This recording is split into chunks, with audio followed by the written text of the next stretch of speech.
Hello and welcome to yet another episode of A Photographic Life and another episode of Seesaw, a conversation in which Fiona Hayes and I discuss recent photographic exhibitions. Well, Fee, welcome back to A Photographic Life and for Seesaw, your monthly review of what you're seeing on the gallery walls. Hi, Grant. It's very, very nice to be back again. Thanks for having me.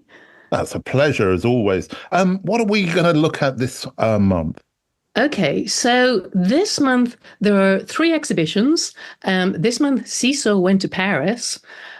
So there are a couple of exhibitions in Paris and there's one in London. And I also wanted to talk to rave actually a little bit about three locations for these exhibitions because there are three places, three galleries that I'm very fond of, basically. And some people will know them and some people won't. But if you don't, I think it would be great to put this on these on your radar. So the first one is Tina Barney, Family Ties at Jeu de Paume in Paris. Jeu de Paume, do you know it? Ring any bells? Oh, yeah. Well, I worked in Paris in the late 1980s and lived there. So the Jeu de Paume was definitely one of my favorites. I mean, so many good little galleries, and we could talk about Paris galleries forever, couldn't we? Absolutely. And we'll try not to talk about them forever, but I have to rave a little bit about Jeu de Paume. It's actually deserves a little bit of a historical explanation or exposition or whatever it is. So it's a big 19th century building. It's in the Tuileries Jardin. So it's just down from the Louvre. It's next to Place de la Concorde. If you happen to be popping over to Paris pre-Christmas, it's across from the Orangerie where you can go and see Monet's water lilies. And the building was originally built as an indoor tennis court for Napoleon III, I think it was, for royal tennis. Jeu de Paume translates loosely as royal tennis. And so it starts life as an indoor tennis court. Then it became a gallery space in the early 1900s. And when the Nazis occupied Paris, the building was used to house stolen artworks, and Hermann Göring used to rock up regularly to check out the loot and pick out stuff for his collection and for Hitler's as well. Do you know, Fee, you always bring so much research to it. I mean, it also runs parallel to the Rue de Rivoli, doesn't it? Which is probably a road Exactly. that a lot of people would know in Paris. But one other thing I think that's really worth thinking about in photographic terms about this is so that after the war, it became an extension of the Louvre. And then in 1989, Francois Mitterrand, Grand Projet was sort of like a lot of big things like building La Défense in Paris and stuff. They renovated Jeu de Paume and it became France's first national gallery of contemporary art. And then in 2004, it became a center for modern photography and media. And I was thinking, Grant, I can't think of an equivalent in the UK. Do we have a national center for modern photography and media that is, supported by the government? Well, I suppose we used to have the Bradford Museum of Media, Television and something, and that kind of died on the vine. And I know a lot of that stuff has been moved to the V&A. So I suppose the closest we get is that there is some financial commitment to the V&A. And they have an amazing collection. Well, they do, absolutely. But Yeah, so I think the V&A is the closest, but not, dedicated to photography. So I think the answer to your question is no. yeah, and this is the Jeu de Paume is subsidized by the French Ministry of Culture and Communication. I've seen many terrific exhibitions over the years. They had a big Gary Winogrand retrospective 2014. They had a very interesting Sally Mann exhibition there 2019. And if you can't get to Paris, they do have an excellent website that is full of resources. The newer exhibitions have lots of useful and interesting documents and photographs and all the rest of it. But even the oldest have films. They have documentary video. It's a really cool offering, put it like that. So this exhibition, anyway, last month it celebrated its 20th anniversary with a big retrospective of Tina Barney, her first European retrospective. And again, Tina Barney, does the name ring any bells? Well, it does, but I have to say, I think there's something going on, as Dylan said, Mr. Jones, but you don't know what it is, which is that a lot of names seem to be coming back who were big names, shall we say, in the 80s, 90s, and seem to be being rediscovered. I think Tina Barney is someone I've recommended to many students in the past. But there are only really a couple of books, and they're quite expensive now, in which you can see her work and get that sense of narrative from it. Well, very much so. And I have one of those books on the messy pile of other books, excuse me, beside me. I have Theatre of Manners. But anyway, let me talk about this exhibition for a moment. And about her. So she started taking American photographer. She started taking pictures in the 1970s when she was in her 30s. And her work was, and mostly still is, focused on her family and their milieu.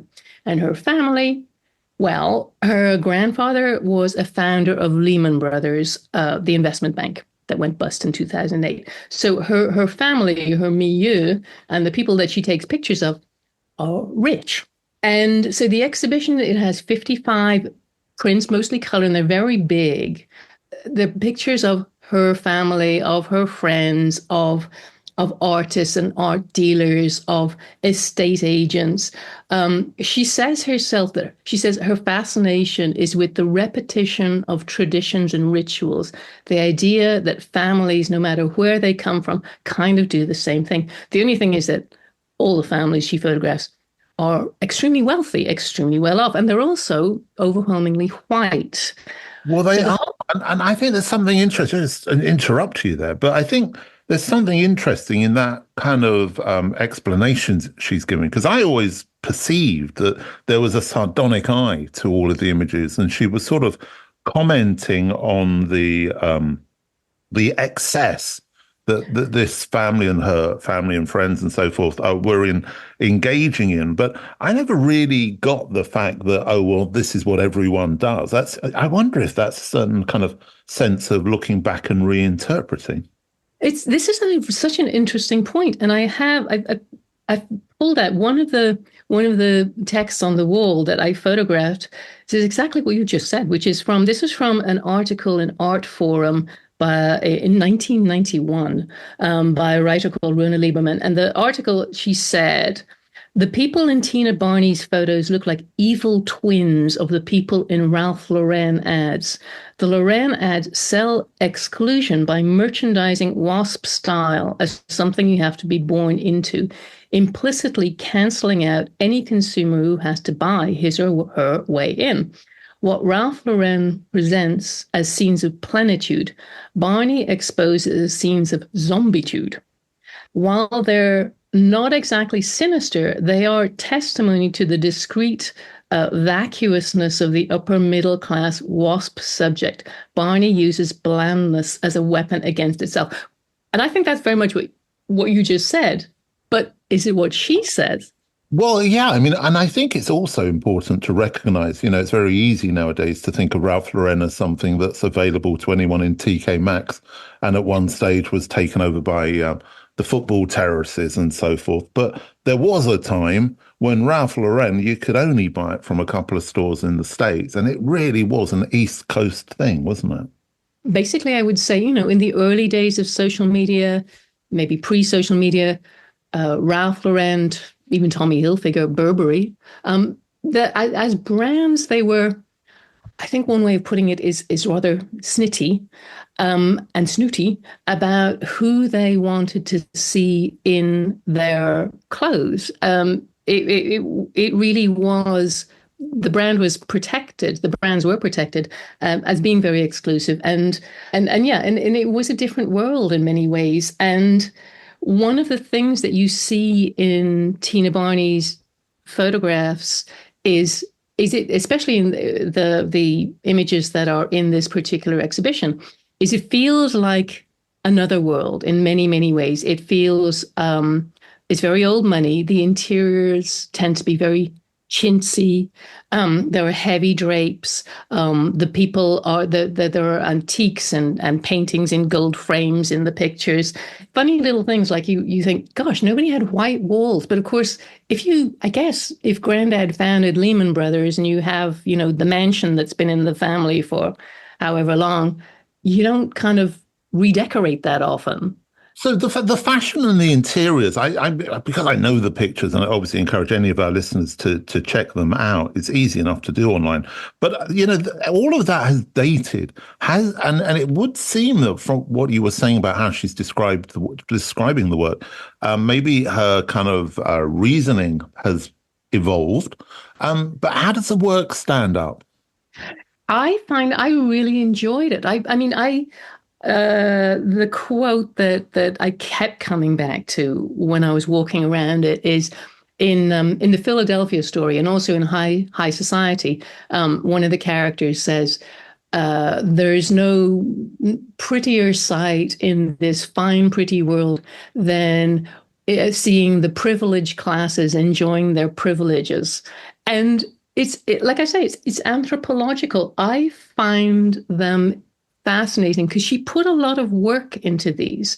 And you are looking at the same characters, particularly her long suffering sister Jill and her mom, and sometimes her sons, again and again. And it feels like a time capsule. And it doesn't feel like a Ralph Lauren ad or anything to me, because as Rona Lieberman said, there's a sort of zombitude.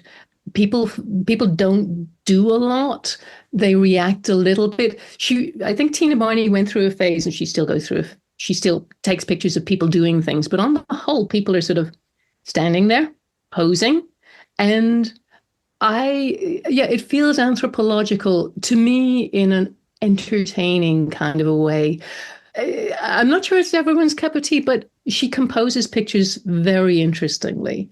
That's interesting as well, because I think one of the other discussion points around her work is whether or not it's documentation or whether or not it's contrived imagery. Exactly. And I would say that in this particular exhibition, there actually are both. There is both. And there's some stuff that you really do think that could be natural. That could be them just being themselves. But there's definitely stuff that she set up. And I have to say, the stuff that she's been commissioned to shoot never works as well for me. There's a big picture, which I've seen for the second time this autumn. It's the Limo 2006, which has got a blonde white guy in a blue suit and a handsome black guy with just wearing boxer shorts and a jacket. And this image was in Elton John and David Furnish's exhibition as well. And it kind of, it just looked too theatrical. And there's other things in this exhibition that I feel it's a little bit too forced, because so much of what people do when she's photographing her family and friends is theatrical enough. So it kind of like over eggs the mixture when she gets people to sort of like pose. Just while you were talking there, I tell you what came into my mind, and as I was sort of flicking through her images in my mind, was that in a sense, I think it's kind of a logical, her work is a logical development from Eggleston's kind of documentation of the South, that kind of cold detachment. It could be. I always think of Eggleston as more of a stylist, and I mean that in a fabulous way, than as a documentarian. But I think Tina's pictures are quite stylized as well. I think that's probably where I'm coming to, where I feel that now looking at the time, I thought they were interesting, but now I look back on them, and to me, they feel very obvious. They kind of are. Are they very obvious? That's an interesting way of putting it. I can't tell if they're very self-conscious or totally lacking in self-consciousness, which I think brings us back to what we were just talking a moment ago and your point about, was she kind of like slyly poking fun at people, or did she actually really think that the same families do the same thing no matter what, considering that she only ever looks at rich families? But That's it's an interesting one. I think her work is very much open for interpretation. So I'd be interested to know what our listeners think about that, especially if they're not aware of her work. And I don't think that many people nowadays are, but I might be completely wrong. Well, I agree. And also she's got a very, very large body of work. She's been commissioned to shoot for magazines and so on. I think the thing with the work she's been commissioned to do is, as I say, it just sort of feels like she didn't need to kind of push it that extra bit. But it'd be intriguing to find out what other people think. But that exhibition is on until January, mid-January next year. Okay. So plenty of time to go and see it. And also, one little thing I wanted to say about that. The pictures are displayed on glass plinths, which is very unusual. So they're very big. They're sort of like a meter high, a meter wide kind of thing. And they're on glass plinths. So you're walking around and people are looking from the other side. So there's this also, I don't know if this was done in order to make you laugh as well, but you have these very solemn portraits of people from the waist up. And then behind it, you can see a gallery visitor's legs poking out. So interesting piece of... Did that work? It sounds a little tricksy. Definitely tricksy. This works. The only other time I've seen this method of displaying art is in Sao Paulo. If you don't go to the exhibition, if you can't make it or whatever, Jeu de Paume's website is terrific. We'll put it in the show notes. They have so much good stuff on there. That sounds great. What else have you been to see? Okay, other exhibition in Paris is Yasuhiro Ishimoto at La Balle. Everyone's got to go to La Balle. La Balle is one of my favorite galleries anywhere. So it's it's a little place. It's not that little, but it's north of. It's not in a great neighborhood. It's north of Place de Clichy in the 18th. Actually, it's very. I used to live near there, so I used to see it quite a lot. But this sort of rundown neighborhood. It started life in the 1920s as a sort of seedy nightclub, bar, hotel, and then it became a betting shop. But in 2006, it was bought by the city of Paris for the Association des Amis de Magnum Photos so that they could renovate it as a photo gallery. So it's tucked away in this unlovely little neighborhood, but the gallery itself is fantastic. It's got 2 floors. It has a terrific bookshop, photography bookshop. It has a wonderful cafe that is crazy busy on a Sunday morning.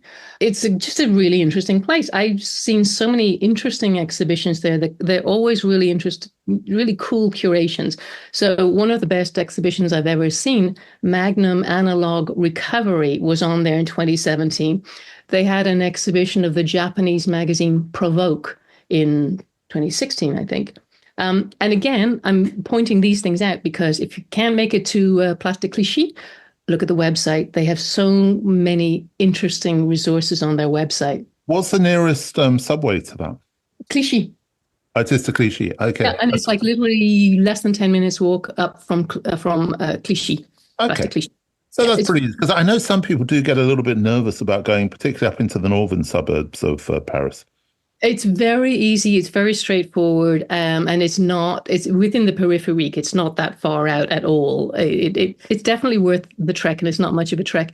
And I think, as I was saying, as we were saying about who the British government supporting photography places and so on, the French are very, very good at supporting their photography, their local photography galleries. The bookshop and the cafe get crazy busy, but really, really worth having a look. So this exhibition, Yasuhiro Ishimoto, he was born in California, obviously Japanese parents, born in 1921. At one point, he was brought up partly in Tokyo, and then we went back to the U.S. The war was on, and the U.S. was interning Japanese citizens on suspicion, because of the war. And so he actually spent time in a concentration camp in the U.S. as a Japanese citizen. But this was in his late teens, I think. And he started to develop an interest in photography there, actually, in the camp. Ishimoto studied at the Chicago Institute of Design, and it was under the influence of Harry Callahan and Aaron Siskind. And by the way, Harry Callahan is somebody whose name is coming up, I find, quite a bit recently. I really need to look into Harry Callahan more. The exhibition has a lot of work. It has something like 169 pictures in it. The work starts from his student days, basically. He would go out on the streets. They were sent out on the streets of Chicago to take pictures on the streets. So pictures of kids, pictures of people walking around in their shadows, pictures of buildings, all this kind of stuff. And then he went to Tokyo and did the same kind of thing. And his career, he went back and forth, refining his style, but always with the same kind of approach. So the exhibition is called Lines and Bodies, and it very much is. It's lines and bodies. It's all black and white. There are shadows, there are graphic shapes, and so on. It's extremely beautiful, elegant, but also elegant, beautiful pictures of street scenes in America. Formed by Callahan and Siskin. I mean, they were always talking about lines and shadows. One of the things that's in the exhibition is there's a text talking about the students were all kind of like fed up by having to go out on the streets and take pictures of the same. No, they not by going out in the streets, but they had to. Here we go. Everything was Bauhaus. This is Harry Callahan. Bauhaus this, Bauhaus that. I wanted to break it. I got tired of experimentation. I got sick of the solarization and reticulation and walked on negatives. What I was interested in was the technique of seeing. I thought the students should enter into dealings with human beings. That's Harry Callahan. Wow. Sorry, Fee, but that's exactly what I'm saying all of the time. It sounds like me talking about post-production. Exactly. I can't believe that. I'm going to have to steal that from you, that Harry Callahan quote. I love it. I will send you this one. And so Ishimoto was mentored by Harry Callahan and steered towards, so his body of work in which documentary concerns were in constant dialogue with a formal approach. And this is one of those exhibitions that's really hard to describe in words because it's very minimalist and what's the word? I was going to say rigid. It's not. The structure is beautiful and the emotion is beautiful and the forms are beautiful and the rigor of approach is beautiful. So I'm just blithering about this. It's you've got to kind of look online at these pictures and learn a bit about Ishimoto. It sounds very old school in a really good way. The books are beautiful. The work is beautiful. The rigor of the approach is just amazing going through. And this, as I say, is definitely one of those exhibitions or one of those artists. You've got to see the work. You've got to have a look at it. And how long is that on until? That is on until sometime in November. It's definitely on until like middle of November anyway. Okay, but either way, definitely a gallery worth checking out if you're on your way to Paris or if you're in Paris. Exactly. Maybe also, of course, for Paris Photo, which is coming up soon. So 2 exhibitions, if you are going over to Paris for Paris Photo, 2 exhibitions to check out. And I presume you came back to London at some point. I did come back to London at some point. So the 3rd exhibition to talk about at the moment is here in West London. Walking distance from my house. So this, the 3rd exhibition is Alice Mann Drummies, which is on at David Hill Gallery in Ladbroke Grove. David Hill Gallery is a fabulous little West London gallery, opened in 2015. And Drummies may be familiar, or Alice Mann may be familiar, because the body of work has won several awards. I'm not aware of her work, I have to say. So what are the awards it's been winning? So the Taylor Wessing at one point. Okay. I try to avoid that nowadays. So she was the first person in 2018. So let me back up here a little bit. Alice Mann, she's 33. She's South African. She in 2018, she became the first person to win the Taylor Wessing Portrait Photography Awards with a series of pictures. She'd entered, I think, 4 pictures in the exhibition, and the judges decided, yeah, we could give all 4 of these first prize. So they did.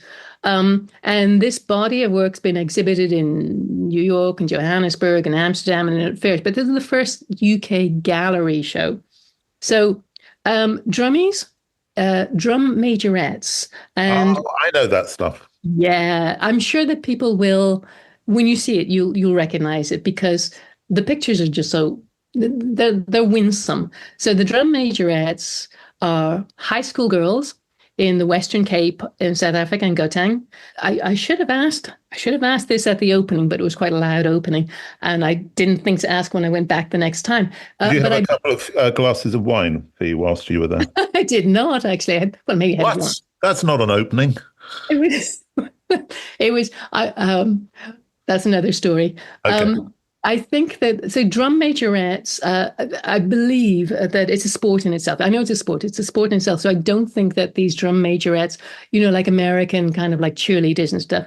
It's not that they support basketball players or footballers or whatever. It's a sport in itself, and it was big in the 1980s in South Africa, but it's kind of languished. You look at the costumes now, and they're wearing sort of spangly dresses and loads of sequins and fluffy beefeater hats and white boots. And these are little girls. They're sort of like 11 to 17, probably. So it looks kind of retro, but the photographs are, taken in 2018, 2019, more recently. And it's just a lovely exhibition. It's beautifully curated from a beautiful project. There's only 19 photographs in the exhibition, but they're fabulously printed. I mean, just if you're interested in the art and science of printing for exhibitions, it's well worth having a look. And it's lovely because it's very niche. It's girls being girls. The images are beautifully composed, but they're not posing. Sometimes they pose, but they pose like tweens and teens pose. So they look a bit bored and pissed off, or they joke, or they interact with each other in the camera. One of the things that really struck me, there's no mobile phones in these pictures. I mean, how often do you see a picture of a teenager without a mobile phone these days? Well, you don't, but I think, I do know this work actually. And as I said, now that you mentioned, as soon as you mentioned the drum majorettes, I'm not very good remembering names. I'm not too bad at remembering photographs. And they're very stylized in their kind of approach. But I'm interested to know what's the rest of her work like, because I'm always, I suppose, intrigued around the idea that when a photographer, particularly a young photographer, has success with one body of work, it can often be very difficult for them to kind of follow it up. It's kind of the difficult second album for a band. If you hit sort of pay dirt with the first one, you've got to come up with something else. And so how does it fit into her broader body of work? Well, again, this is a very good point. And I point out that she's only 33, so she has time yet. So, for instance, another of her projects is called The Night is Young, and it's about matriculation balls, prom balls, students graduating from school. And the pictures are very nice. They're a lot what you would kind of expect. There's sort of like kids posing in nice locations, kids posing in not so nice locations, kids posing in front of backdrops, kids dressing up massively to the nines and stuff. And it's about, I suppose, the sort of self-consciousness or unself-consciousness about the kids on their or the young people on their debutante, on their prom ball, whatever. And then she had another project in Hackney Youth, summer 2021. She made portraits of young people in and around Hackney. So she was focusing on teens and early 20s. And so the kids are sort of like hanging out here and there in the park against walls and stuff. It seems to me that kind of work really does transfer very easily into kind of advertising, campaigns and so forth. And it seems to me also, I feel that photography kind of is that kind of work. What do you think? Well, if I could bring in a couple of other examples, I would have to agree with you. So there were a couple of other exhibitions that have been on over the summer, and a couple of books. One was by Robbie Lawrence and another was Jamie Hawksworth. And these photographers who are all of that kind of generation and that kind of age group, I would say, who are being commissioned by fashion magazines and by fashion brands these days. I think it is kind of like it's going both ways. Fashion brands like Dior commissioning Alice Mann. I feel that the fashion brands are looking at the work of these young art photographers call them that, and at the same time, the art photographers call them that, need to be making some money. So you do have fashion magazines and brands commissioning this kind of work because it's got a slightly more it's got more informality to it. It's they feel that the brands feel it's more authentic. If your audience is Gen Z, which every fashion brand in the world is trying to get to these days, then a photographer who takes beautiful pictures and obviously has a rapport with teenagers and makes beautiful pictures of those teenagers is the kind of person who you're going to want to work with. Does that make sense? Yeah, I think it does. And I think it fits into completely that idea that fashion brands and whatever want to look clever by working with artists rather than what were once considered to be commercial photographers, a phrase I hate. But which is good for photographers because, you can come up with a project which is kind of very much on your terms and then get a brand to buy into that. So yeah, there's no problem with it. I think there's got to be a recognition though as to where different types of work sits. And it does feel to me that there, as you quite rightly say, there's a whole sort of a group of photographers at the moment making bodies of work which almost feel to me as if they're deliberately being created to appeal to that client rather than thinking about, can we really make something that's a little bit more challenging? Probably a bit cheaper to be commissioning some of these people than to be commissioning, the big names who've been doing it for 3 or 4 decades. We all know who those people are. So I think there's my suspicion is it's more that the younger artists or the young photographers are keen. They have their vision. They have the way they want to do their projects.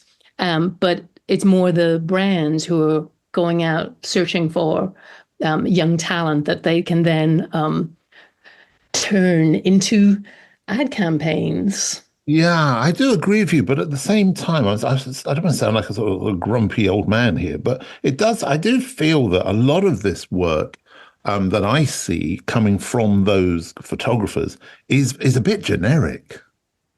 Well, is it generic? I mean, I think some of it's generic for sure, some of it's not. But I would also say, there's a certain amount of we got to let things have time as well to kind of like settle down and grow. You've got to give a photographer who's in their 30s time to actually develop and produce more than one body of work or one or two bodies of work to judge them by. And I think the interesting thing is going to be, how will we look back at it in 10 years' time or 15 years' time or whatever? Will we look back at it then and still go, gosh, that was a lovely body of work that said something about the times, the community, the whatever it's around? Oh, we just go, gosh, there's a whole bunch of that stuff back then. And we won't know that for a while. Yeah, well, I suppose that takes us straight back to Tina Barney again, doesn't it? Exactly. And I think the thing that one of the reasons why Tina Barney, to me, in my opinion, stands the test of time is because of the quality of the work. I mean, there's a huge difference between a snap and a considered, thought through image that comes from doing the same thing, thinking about your subject, thinking about how you interact with your subject for years and decades. Everyone nowadays, as you say all the time, everyone's a photographer. Everyone has a camera in their pocket because they've got a phone in their pocket. But that doesn't mean that everybody can take great pictures that say something. You have to be able to develop your own language, right? Yeah, yeah, absolutely. And I think, that idea, I mean, I often quote, there was a great folk musician and of the 1960s who always used to say, well, you didn't say, if you went to see somebody play, if you went to see a band play, you didn't just go say, oh, what did they play? You say, what did they have to say? And I think that what I think maybe is a challenge I'm going to throw in your direction for future gallery visits is is there an Instagramming of the gallery space? Is the gallery space being filled with images on the basis that they would look good on Instagram? That's an interesting challenge, and I will definitely take it up. But I personally find one of the things that irritates me about gallery spaces on Instagram is how few of them actually optimize their accounts for Instagram. You don't you don't get much of a sense of what's on show from the Instagram account. I completely take your point in terms of, people are chasing likes and chasing. Yeah, but also is the work that's being put on the walls, is it kind of Instagram work or is it work that has more depth to it? Not that all work on Instagram hasn't got depth. I mean, I'm painting with a very broad brush here, but and I'm as you know, I'm positive about all work, but I'm also interested in kind of trends, and also the kind of message that work put in an exhibition gives, because it can have a huge influence on a group of people who go and see it, particularly if they're not fully engaged with photography, and that they start to think, yes, that's what I should do. Do you see what I'm saying? Yep, I definitely do. And I agree. And I think there are different constraints on galleries, as we've touched on before, where, actually getting stuff together, paying for stuff to get framed, getting the rights for things, all this kind of stuff comes into it. So it's not like any gallery has the world to choose from. And also most galleries, especially in this country, because the French the French government is not supporting them, they've got to make a living. They've got to actually Absolutely, absolutely. They've got to sell prints at the end of the day, and I'm sure that that little gallery in Ladbroke Grove has a very defined clientele as to who's going to go in there. Mainly fund managers and people who work in the city, who are looking for prints to hang on their Notting Hill walls. This is the thing. You have all these different elements that come into it. So I suppose the platonic ideal of a photography exhibition nowadays would be something that brings together amazing top of the range work by a photographer or group of photographers who are very rigorous in their vision and practice, either now or in the past or whatever, and that is selected as best in class by the gallery in question. However, I don't think that doesn't happen that often. No, it doesn't. And I do think that we have to be aware that at the end of the day, people want pictures on their walls that go with their interiors. I know Well, it's slightly cynical. slightly cynical, slightly cynical. Although, say I one of the pictures on my desktop at the moment. I tend to put them on my desktop rather than on my walls. My screensaver. But I know what you mean. Well, as the previous art director of House and Garden, you know exactly what I mean. Exactly what I mean. Anyway, the Drummies exhibition, Alice Mann Drummies, is at David Hill Gallery in Ladbroke Grove until the end of November. And again, I think a lot of people, I loved it. I find it very emotionally lovely. It gives me a warm feeling, and I like the approach that Alice Mann has in this exhibition. So I would recommend it, and I recommend having a look at her work online. Well, certainly having a look at this exhibition, this project online too. Get a coffee, have some lunch, and take in a photography experience. Support your local photography gallery. That's what I always say. That sounds good. Well, Sophie, thank you so much for crossing the channel this month and bringing us a little bit of European culture via America and Japan. And also that one that you walked around the corner from your home to see. There's not going to be few things better than that. And what's it looking like for next month? Is the autumn full of exhibitions? My list, there's actually a lot coming up now. There's a lot of stuff opening there's a couple of things that have just opened, that a couple of people have said, you got to go and see this. And there's a couple of things that are opening in early November. I think there's quite a few exhibitions. Whether they are all of the caliber that we like to present on this show, I don't know, but there's quite a bit coming up. Okay, that should be interesting. Maybe you'd like to see something that isn't up to scratch, and we can have a review of that. Well, I will. I'm sure we could do that as well. Yeah, we're not here to please. We're here to bring the news. Exactly, we are indeed.